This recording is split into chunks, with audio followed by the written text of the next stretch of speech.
Hello guys, কেমন আছো সবাই? আশা করি সবাই খুব ভালো আছো, কিন্তু আমি ভালো নেই। যেখানে আমার মা অসুস্থ হয়ে ঘরে শুয়ে আছে, সেখানে আমি ভালো থাকি কি করে বলো? যাই হোক, ঘুম থেকে উঠেই চলে এসেছি রান্নাঘরে। দাদা কাজে গেছে, মা অসুস্থ, ভাই আছে, তো ওদেরকে তো খেতে দিতে হবে। দেখো এখানে চাল ধুয়ে আমি ভাত বসিয়ে দিয়েছি, আরেকদিকে বাঁধাকপি সিদ্ধ বসিয়ে দিয়েছি। বাঁধাকপিটা আমি কোনোদিনও রান্না করিনি, এই ফার্স্ট টাইম রান্না করছি, জানি না কেমন হবে খেতে। শুরুতেই গন্ডগোল করে ফেলেছি, মানে বাঁধাকপি সিদ্ধতে জলটা কম দিয়ে ফেলেছি, পরে আবার একটু জল দিয়ে নিলাম, আর এখানে একটু নুন দিয়ে নিলাম। তো এরপরে ঢাকা দিয়ে সিদ্ধ করে নেব। বাঁধাকপিটা সিদ্ধ বসিয়ে আমি গেছিলাম মুখ ধুতে, মুখ টুক ধুয়ে এবার একটু ফ্রেশ হয়ে নিলাম। তারপরে দুটো বিস্কুট নিয়ে ভাইকে দিলাম, ও সকালে কিছু খায়নি, আর সেদিন কাজেরও ভীষণ চাপ ছিল, তো ঘুম থেকে উঠেই ও মাল নিয়ে বসে গেছে। দুটো বিস্কুট আর নেয়নি, একটা বিস্কুটই খেয়েছে, আর বাকি দুটো বিস্কুট আমি খেয়ে নিলাম। এই বেকারি বিস্কুট গুলোর সাথে আমাদের ছোটবেলার অনেক স্মৃতি জড়িয়ে আছে। চলো তোমাদের সাথে ছোট্ট একটা স্মৃতি শেয়ার করি। আগে আমাদের চায়ের দোকান ছিল, আর তখন চায়ের সাথে এই বেকারি বিস্কুট গুলো সবাই খেত। এখন অবশ্য চায়ের সাথে সবাই স্ন্যাক্সটাই বেশি পছন্দ করে, কিন্তু তখন সবাই এই বেকারি বিস্কুটটাকেই বেশি পছন্দ করত।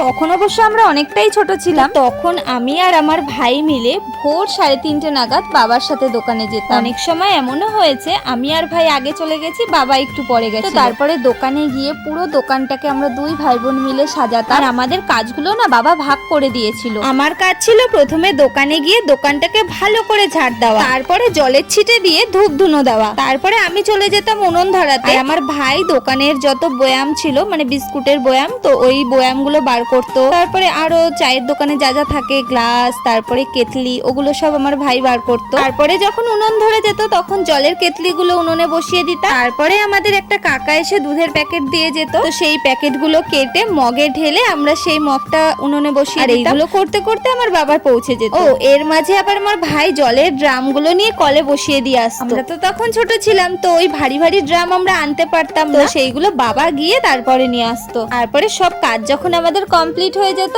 তখন আমাকে আর ভাইকে দুজনকে 2 গ্লাস করে দুধ আর এই বেকারি বিস্কুট দিত। তারপরে আমরা সেটা খেয়ে বাড়ি এসে পড়তে বসতাম। সেই সময়টা না অনেক সুন্দর ছিল, অনেক ভালো ছিল, ভীষণ মিস করি সেই সময়টাকে। আর তার থেকেও অনেক বেশি মিস করি আমার বাবাকে। মাঝে মাঝে ভগবানকে বলি আর কটা বছর তো আমার বাবাকে বাঁচিয়ে রাখতে। যাই হোক, তোমাদের সাথে কথা বলতে বলতে আমার বাঁধাকপিটা সিদ্ধ হয়ে গেছে, আর ওইদিকে আমি উচ্ছে কেটে নিয়েছি ভাজা করব বলে। আর তোমাদেরকে আরেকটা কথা বলি, যাদের ইউরিক অ্যাসিড আছে তারা সব সবজির বীজ ফেলে দিয়ে খাবে, আর পুঁই শাক আর মুসুরির ডাল খাবে, তাহলে দেখবে ইউরিক অ্যাসিডের প্রবলেম অনেক কমে যাবে। আর এটা কিন্তু আমার কথা না, আমাদের একজন স্যার বলেছিলেন, তাই তোমাদের সাথে সেটা শেয়ার করলাম। যাই হোক, এইদিকে আমার উচ্ছে ভাজা কমপ্লিট, এবার একটু ডাল রান্না করব। রান্না করতে করতে তো আমি জল খাওয়ার কথা একদমই ভুলে গেছি। কাল থেকে আমি এক ফোঁটাও জল খাইনি, যেখানে আমার 4 লিটার জল খাওয়ার কথা। আমি জলটা খেতেই কেন জানি না একদম ভুলে যাই। আর তাছাড়া আমার জল খেতে একদমই ভালো লাগে না, জল খেলেই কেন জানি না আমার ভীষণ বমি পায়। তো এই প্রবলেমটার সলিউশন যদি কারোর কাছে থাকে, প্লিজ আমাকে একটু জানিও যে কি করে